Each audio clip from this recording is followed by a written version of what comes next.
मेरे पास अक्सर ठंड के मौसम में लोग आते हैं और कहते हैं कि खांसी उनको बनी हुई है और ये खांसी जो है काफ़ी लंबे टाइम से बनी हुई है। वो कहते हैं कि बलगम बहुत ज़्यादा बन रहा है, यानी कि जो म्यूकस है वो बहुत ज़्यादा है और वो निकल नहीं पा रहा या निकल रहा है लेकिन एकदम कम्प्लीटली क्लियर नहीं हो पा रहा। और साथ ही उनके चेस्ट में पेन हो रहा है और कभी कभी बोलते हैं कि वो बर्निंग हो रही है और सांस लेने में तकलीफ़ है।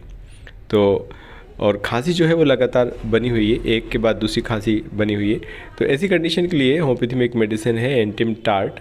तो आप एंटिम टार्ट को 30 पोटेंसी में 2-2 ड्रॉप दिन में 3 बार आधा कप पानी में लीजिए। और साथ ही आपको ठंडी और खट्टी चीज़ें जो है उनका थोड़ा सा परहेज़ रखना है, क्योंकि अगर इस तरह की आप चीज़ लेते हैं तो ये खांसी थोड़ी सी बढ़ेगी।